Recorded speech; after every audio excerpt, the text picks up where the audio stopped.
सबकी अपनी सोच होती है, सबके अपने विचार होते हैं, सबकी अपनी भावनाएं होती हैं, सबकी अपनी सोचने की एक शक्ति होती है, ठीक है।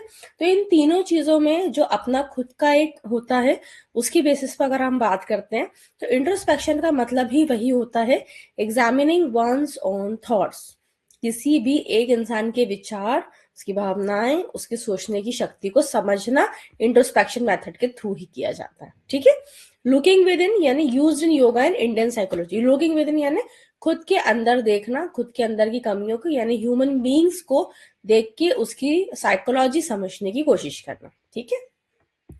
स्टेप्स की बात करते हैं तो प्रेजेंट अ स्टिमुलस यानी उनके सामने एक सिचुएशन क्रिएट की जाती है, ask the person to reflect internally, फिर वो अंदर से जो उसकी भावनाएं आ रही हैं, जो उसके इमोशंस आ रहे हैं उस पर्टिकुलर सिचुएशन में, उस चीज को उससे देखा जाता है, पूछा जाता है, report thoughts feelings and sensations, और उसके बाद नोट डाउन किया जाता है कि क्या क्या सेंसेशंस आए, क्या फीलिंग आई, क्या थॉट्स आए, ठीक है। तो इंट्रोस्पेक्शन की स्टेजेस ये हो गई हैं। मतलब कोई भी एक सिचुएशन क्रिएट करना, कोई स्टिमुलस देना, उसके बाद उससे पूछना कि उसकी इंटरनली क्या रिफ्लेक्शंस आ रहे हैं उस सिचुएशन के लिए, प्लस उन सब चीजों को नोट डाउन करना, रिपोर्ट करना, ठीक है। इनके एडवांटेजेस क्या क्या हैं? It is useful for studying emotional and cognitive states.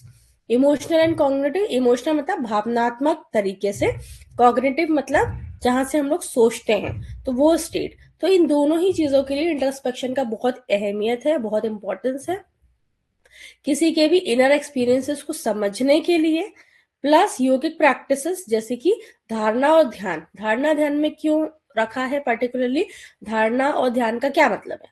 उन दोनों में हम लोग अपने सेंसेस को कंट्रोल करते हैं, हम अपने सेंसेस को अपने कंट्रोल में लेकर आते हैं। धारणा और ध्यान के स्टेज तक जब हम पहुंचते हैं, आप लोगों ने अष्टांग योग पढ़ा होगा, तो उसमें जब धारणा ध्यान के स्टेज तक जब हम पहुंचते हैं, तो उसमें तब तक हमारे सेंसेस हमारे कंट्रोल में आ चुके होते हैं। तभी धारणा ध्यान के बाद एक समाधि स्टेज होती है जिसमें हम अपनी ब्रीदिंग भी कंट्रोल कर सकते हैं और रोक भी सकते हैं, ठीक है। तो उस लेवल तक योगिक प्रैक्टिसेस तक जाने के लिए भी, समझने के लिए भी हमें इंट्रोस्पेक्शन मेथड्स का यूज लगता है, ठीक है, क्योंकि उससे हमको समझ में आता है कि पर्टिकुलरली स्टिमुलस, पर्टिकुलर मतलब बिहेवियर में, पर्टिकुलर सिचुएशन में हमारा बॉडी, हमारा माइंड, हमारी फीलिंग्स कैसे रिएक्ट कर रही है, ठीक है। समझ में आया यहाँ तक सबको? Yes ma'am. लिमिटेशंस की बात करते हैं। लिमिटेशंस हम लोग देखें तो 3 लिमिटेशंस है। सब्जेक्टिव इसलिए बोल रहे हैं क्योंकि हर एक इंसान की भावनाएं, हर एक इंसान की वैल्यूज, सोचने समझने की शक्ति, परसेप्शन जो होते हैं, वो सबके अपने अपने होते हैं और डिफरेंट होते हैं, ठीक है। तो it depends on the person, not suitable for children और mentally unstable person, suitable for children. Not suitable क्यों बोल रहे हैं वो चिल्ड्रंस के लिए? क्योंकि बच्चों को समझ में नहीं आता कि उनको कब किस स्टिमुलस में कैसे रिएक्ट करना है, क्योंकि बचपना जो उनका पूरा चाइल्डहुड फेज जो है वो उनका लर्निंग और ग्रोथ के लिए है। तो लर्निंग और ग्रोथ के लिए जो उनका फेज चल रहा है, उससे क्या होगा कि उसमें हम उनको प्रिडिक्ट नहीं कर सकते, या हम उनको क्वेश्चंस नहीं कर सकते कि अब आप इस सिचुएशन में वो ऐसा रिएक्ट करेंगे। वो जैसा देखते हैं वो वैसा उस सिचुएशन में रिएक्ट करते हैं। मेंटली अनस्टेबल पर्सन को इसलिए क्योंकि उनकी मानसिक शक्ति उतनी कैपेबल नहीं है उस टाइम पे हर सिचुएशन में अच्छा रिएक्ट करने की या पर्टिकुलर रिएक्ट करने की। वो भी डिफरेंट लेवल्स पे रिएक्ट करेंगे, कभी बहुत खुश हो जाएंगे, कभी सेम सिचुएशन में, कभी सेम सिचुएशन ही उनको काफी ज्यादा हर्ट कर देगी, ठीक है। Can not be verified scientifically. और हमारी जो इंट्रोस्पेक्शन मेथड है वो साइंटिफिकली वेरीफाइड नहीं कर सकते, क्यों? क्योंकि वो थॉट्स, फीलिंग्स और मेंटल प्रोसेसेस के ऊपर काम कर रहा है। तीनों ही चीजें, कभी कभी हम परेशान होते हैं तब भी, खुश होने वाली स्टेज में भी हम अलग तरह से रिएक्ट करते हैं, है ना। तो वो डिपेंड करता है, इसीलिए वो कह रहा है कि can not be verified sex scientifically, क्योंकि वो चेंजेस भी हो सकते। तो हम साइंटिफिकली प्रूवन नहीं बोलेंगे, बट हाँ एक ये स्टडी का एक अच्छा मेथड हो सकता है। फिर आता है ऑब्जर्वेशन मेथड। तो ऑब्जर्वेशन मेथड से आप नाम से समझ रहे हैं, ऑब्जर्व करना है चीजों को। तो carefully watching of behaviour in a natural और कंट्रोल्ड सीन, ठीक है। यानी अच्छे से प्रॉपरली हम किसी का बिहेवियर है ना, हम किसी से पहली बार मिलते तो हम उसका बिहेवियर, हम उसका नेचर ऑब्जर्व करते हैं, ट्राई करते हैं, हम देखते हैं कि उसका नेचुरल बिहेवियर उसका कैसा है। 2-4 बार में तो हर इंसान अपना एक गुड वे ही दिखाता है, एक गुड साइड ही दिखाता है। उसके बाद फिर धीरे धीरे करके हमें चीजें समझ में आने लगती हैं कि हाँ, how he actually reacts, how he actually he is, है ना, और सेटिंग्स को कंट्रोल कर सकता है। कितने टाइप्स के होते हैं ऑब्जर्वेशन मेथड्स? 4 टाइप्स के होते हैं, naturalistic, controlled, participant, non participant. ठीक है, नेचुरलिस्टिक इसलिए बोलेंगे क्योंकि ये क्या होता है, ये नॉर्मल चीजें, जैसे हमारे घर में कोई आया हुआ है तो हम नॉर्मली उसका ऑब्जर्व कर रहे हैं बिहेवियर, है ना। फॉर एग्जाम्पल कोई नई बहू आई, मिलके बिहेवियर ऑब्जर्व करें, दिस इज द आ जाएगा। कंट्रोल्ड ऑब्जर्वेशन में क्या आएगा, डन इन लैब और अरेंज सेट। हम उनको पर्टिकुलरली जो साइंटिफिक प्रूवन लैब्स हैं वहां पे ले जाकर अलग अलग सिचुएशंस में उनके बिहेवियर को ऑब्जर्व करेंगे। ठीक है, जहां पे वो अकेले रहेंगे, हम सिर्फ बाहर से या किसी कैमरे के थ्रू हम सिर्फ ऑब्जर्व करेंगे कि उनका बिहेवियर कब किस सिचुएशन में कैसे काम कर रहा है।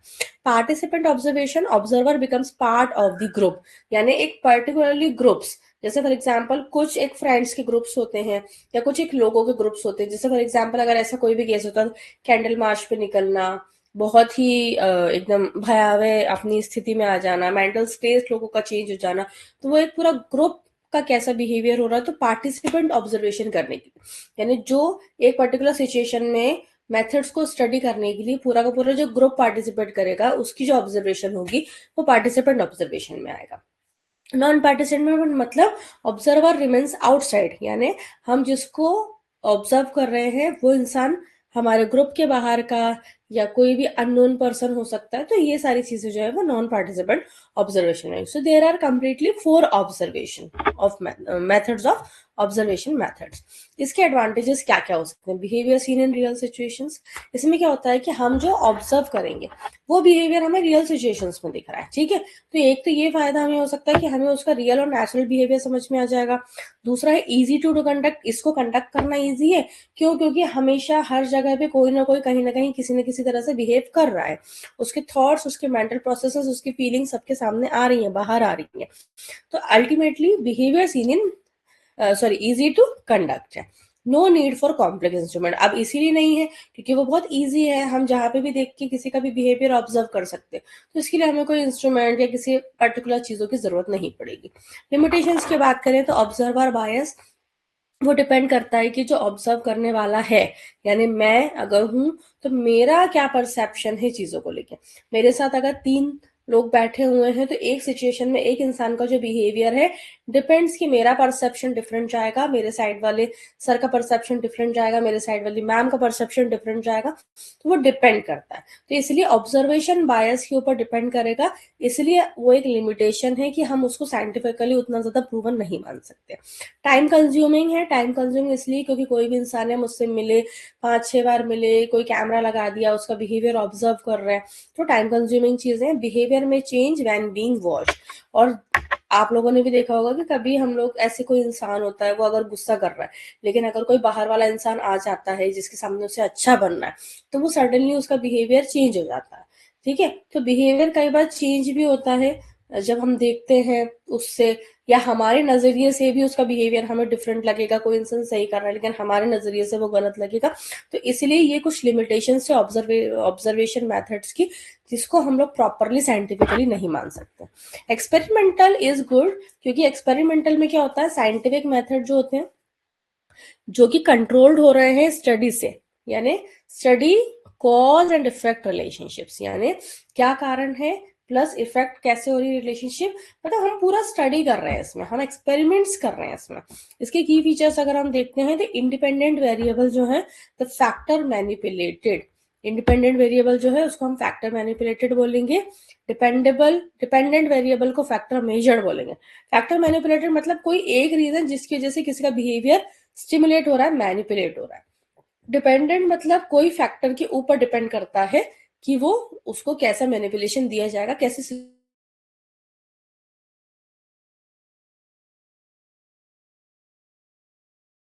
प्रॉपर स्टडी करते हैं। एडवांटेजेस, अब ये मोस्ट साइंटिफिक और रिलायबल क्यों है, ऐसा ये बोल रहे हैं, तो ये मोस्ट साइंटिफिक रिलायबल की, हेलो मैम इसका एग्जाम्पल तो हाँ मैं एग्जाम्पल ही दे रही हूँ। ठीक। एडवांटेजेस जो होता है उसमें क्या होता है, ये मोस्ट साइंटिफिक और रिलायबल मेथड इसलिए है, जैसे फॉर एग्जांपल अगर हम देखते हैं कि हमने किसी भी चीज के लिए एक सिचुएशन क्रिएट की है, हमने किसी भी चीज के लिए एक सिचुएशन क्रिएट करके उसका बिहेवियर ऑब्जर्व करने के लिए नोट डाउन कर रहे हैं। तो वो उसके लिए हमारे पास जैसे फॉर एग्जांपल कुछ इंस्ट्रूमेंट्स आते हैं, जैसे कि हमारी मेंटल प्रोसेसेस को हम लोग लॉक कर सकते हैं, हमारी मेंटल प्रोसेसेस को हम लोग मेजर कर सकते हैं, जैसे कोई सच बोलने वाली झूठ बोलने वाली मशीन्स आती हैं। तो इस तरह के जो इंस्ट्रूमेंट्स है इनके ऊपर डिपेंड करता है एक्सपेरिमेंटल मैथड।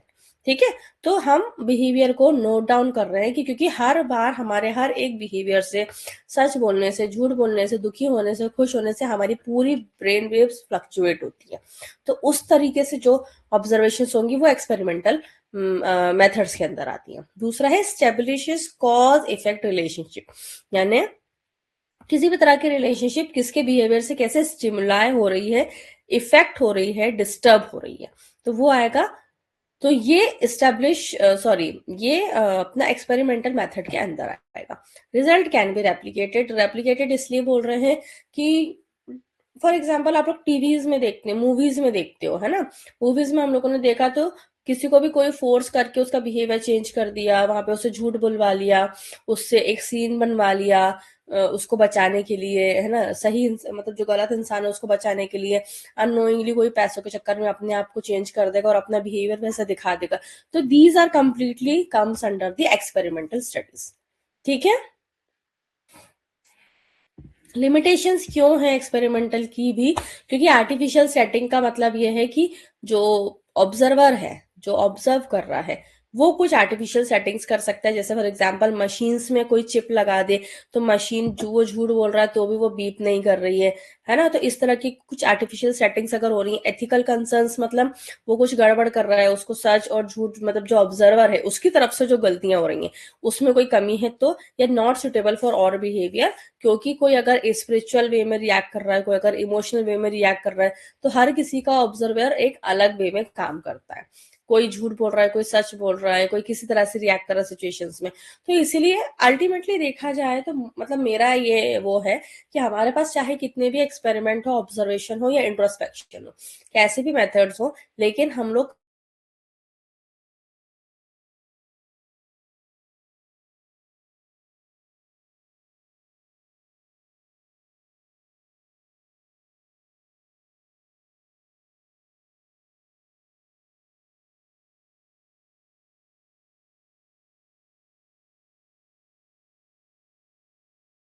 इमोशंस, ठीक है, हम उसके थ्रू एक वो कर सकते हैं कि हाँ ऐसा हो सकता है, या हम सिर्फ अज्यूम कर सकते हैं चीजें, but we can not predict. ठीक है, तो ultimately but yes methods use होते हैं क्योंकि अल्टीमेटली हमें किसी ना किसी का बिहेवियर बताना है, हमें लोगों को हेल्प करना ही है, तो that's why methods of study in psychology में। अब अच्छा, ये तीनों ही चीजें हैं, इनको शॉर्ट में बताया हुआ है यहाँ पे, हिंदी में बताया हुआ है, सॉरी। प्राकृतिक अवलोकन, नियंत्रण अवलोकन, ये सब तो मैंने पढ़ा ही दिया आप लोगों को। Case study method. A case is as in-depth, detailed investigation of a single individual, group, situation over a long period of time. ठीक है, यानी उनका ये मतलब है कि केस स्टडीज को हम लोग कैसे दिखाएंगे। केस स्टडी मेथड्स भी एक मेथड है साइकोलॉजिकल स्टडी के लिए। उसमें क्या होता है कि हम डिटेल इन्वेस्टिगेशन करते हैं। फॉर एग्जांपल मैं उनका एक रेसिपिएंट हूँ, मैं उनका एक हूँ जिसके लिए वो मुझे ऑब्जर्व करना चाह रहे हैं, तो वो मेरे लिए सिचुएशंस क्रिएट करेंगे। मेरा सुबह से लेके शाम तक का पूरा रूटीन, और हर रूटीन में मेरा क्या बिहेवियर है, क्या इमोशंस हैं, क्या फीलिंग्स हैं, क्या थॉट प्रोसेसेस हैं, वो एक एक चीज को ऑब्जर्व करके नोट डाउन करेंगे।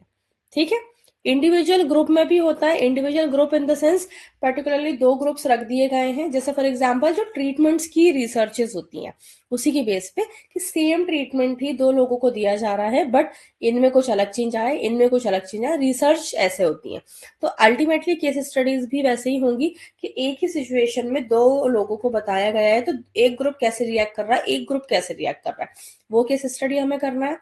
या सिचुएशन जो है उसकी बेसिस पे हम लोग देखेंगे कि उस सिचुएशन को थोड़ा सा डिफरेंट करके, कि एक सिचुएशन में थोड़ा सा डिफरेंट कर दिया और एक दिन अलग कर दिया, तो दोनों दिन में वो लोग कैसे रिएक्ट कर रहे हैं। तो कई बारी लोग सेम सेम चीजों से इरिटेट होके भी अच्छी सिचुएशन में भी बहुत बुरा तरह से रिएक्ट करते हैं, बहुत इरिटेट हो जाते हैं। बहुत शांत इंसान बहुत इरिटेट और फ्रस्ट्रेटेड सीम्स करता है ना, कई बारी क्योंकि सिचुएशंस वैसी हो जाती है। तो अल्टीमेटली हमारा केस स्टडी मेथड इज कि ग्रुप फॉर्म में या सिंगल फॉर्म में सुबह से लेकर शाम तक उनके लिए सिचुएशंस क्रिएट करना, लंबे समय तक उनकी चीजें ऑब्जर्व करना जो है वो हमारे केस स्टडी के अंदर आता है। ठीक है,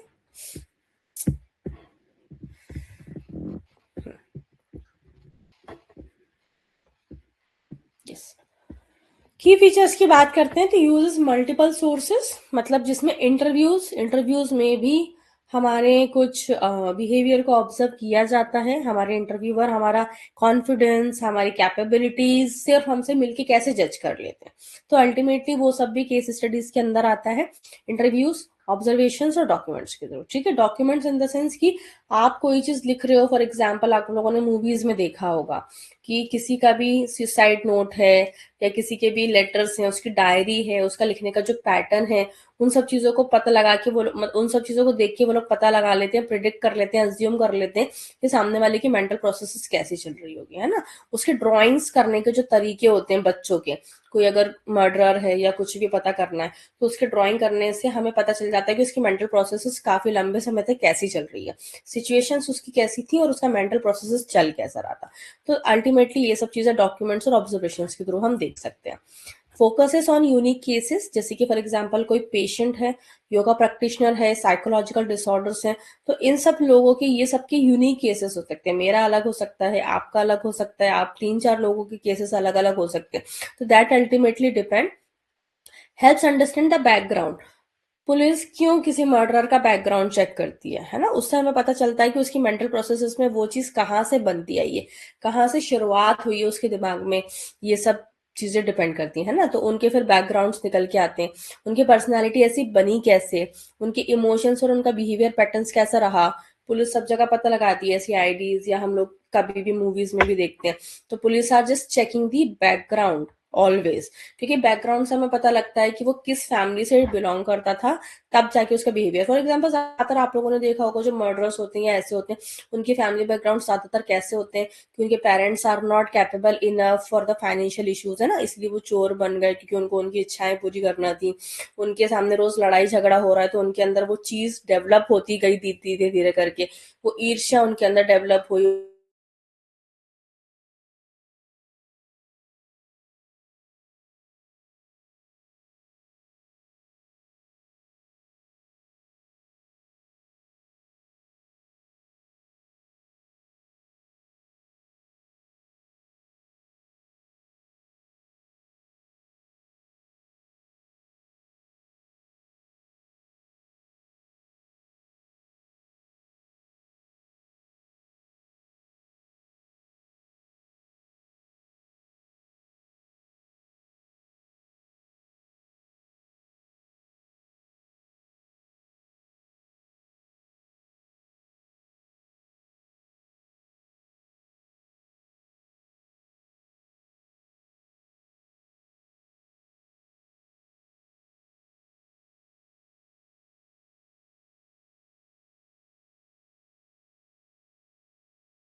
हमें करना होगी दिन या एज पर the needed of her his और हर मेडिकल कंडीशन, तो उसके हिसाब से या साइकोलॉजिकल कंडीशन वो फॉलोअप की प्लानिंग रहेगी।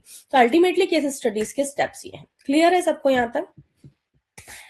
एडवांटेजेस की बात करते हैं तो एडवांटेजेस क्या है केस स्टडीज की? It provides rich qualitative data.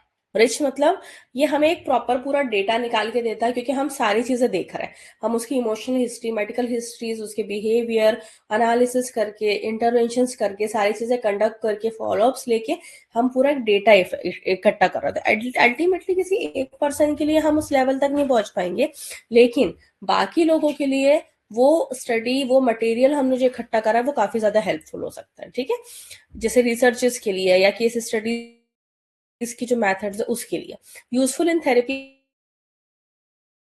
Therapy में भी एक तरह की काउंसलिंग होती है, हम उसकी स्टेजेस समझ के उसको हम मेडिटेशन की तरफ सकते हैं, स्पिरिचुअल चैंटिंग्स की तरफ लेके जा सकते हैं, मेंटल प्रोसेसेस की तरफ लेके जा सकते हैं, प्रैक्टिसेस की तरफ।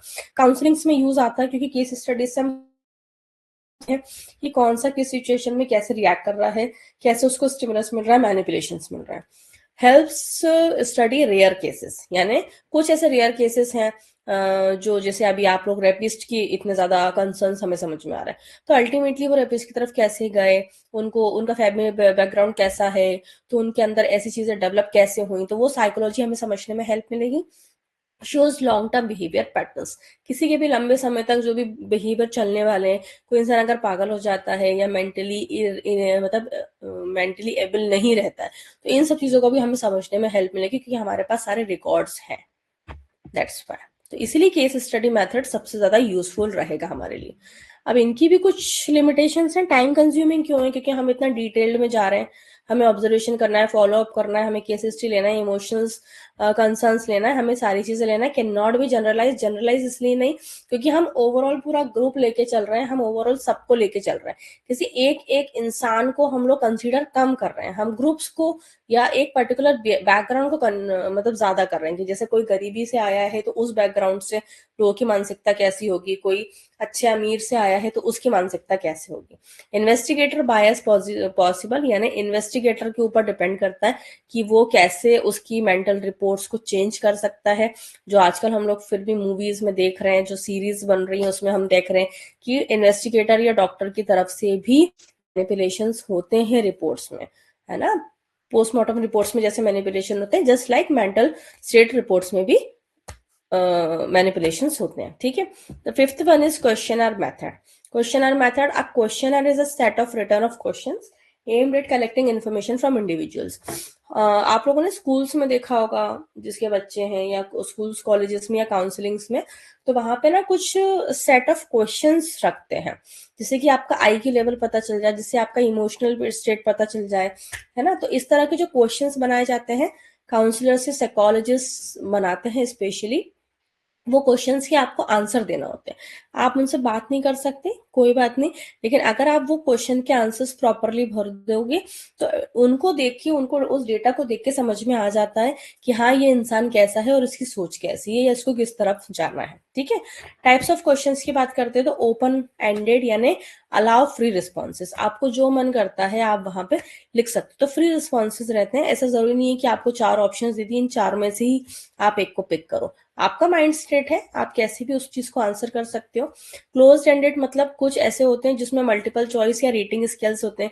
जैसे 10 में से स्ट्रेस लेवल्स को अगर मैं बोलूंगी तो 10 में से आप कितना मार्क करोगे, तो आप 10 से ज्यादा मार्क्स नहीं कर सकते। तो ये कुछ हमारे पास क्लोज्ड एंडेड चीजें, जिसमें आपको यस नो में, मल्टीपल चॉइस में 4 में से किसी एक को चूज करके के रेटिंग स्केल के थ्रू ही आपको आंसर करना होता है। तो ओपन एंडेड में आप अपनी मर्जी से कोई भी रिस्पॉन्स दे सकते हो। आपको सिचुएशन दे दी, उसकी सिचुएशन में आपका परसेप्शन क्या है वो आप नोट डाउन कर सकते हो। क्लोज एंडेड में यस नो या 4 में से 5 में से 3 में से कोई एक ही आंसर आपको पिक करना है। रेटिंग स्केल आपको 5 रेटिंग दी है तो 5 में से कोई एक ही आपको पिक करना।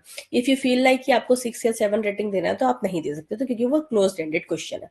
लिकर्ट स्केल, क्योंकि strongly agree to strongly disagree, यानी कई बार हम लोग उस क्वेश्चंस में, आप लोगों के साथ पता नहीं आप लोगों ने ये सब क्वेश्चंस देखे नहीं देखे, बट हमने देखे, हमारे स्कूल्स में थे इस तरह के क्वेश्चंस। हमारे हर मंथ या हर 3 मंथ 6 मंथ में हमारा वो क्वेश्चनर्स होते थे, या कभी भी अगर हमें थोड़ा सा भी स्ट्रेस है तो we can use that counsellor, तो वो हमें ये क्वेश्चनर्स भरवाते थे। तो उसमें आपका समझ में आता है कि आप स्ट्रांगली एग्री कर रहे हो, आप स्ट्रांगली डिसएग्री कर रहे हो उस चीज को, आप कितना उस चीज को मानते हो, कितना नहीं मानते हो। तो इस तरह के जो क्वेश्चंस होते हैं उनको हम लिकर्ट स्केल बोलते हैं, जैसे कि वो आपको देख सकते हैं कि आपके मेंटल प्रोसेस किस लेवल पे जा रही है। तो ये 3 तरह के क्वेश्चंस में ज्यादातर रखे जाते हैं। अब इसके एडवांटेजेस क्या हैं? It can collect data from large scale, यानी मैंने एक ही क्वेश्चनर बनाया, उसकी मैंने जेरोक्स करवाई और 20-25 लोगों में या 50 लोगों में बांट दिया, मतलब मैं लार्ज ग्रुप से डेटा कलेक्ट कर सकती हूँ। ठीक है। Second thing, economical and time saving. Economical इसलिए बोलूंगी क्योंकि जेरोक्स करने में कितना ही पैसा लगता है और सबको एक बार में मैंने बांट दिया, सबकी एक एक काउंसलिंग करने की मुझे जरूरत नहीं पड़ेगी। टाइम सेविंग है, एक ही बार में एक ही जगह बिठाया, 10 मिनट सबको दिए, सबने एक साथ कर दिया। ठीक है, मुझे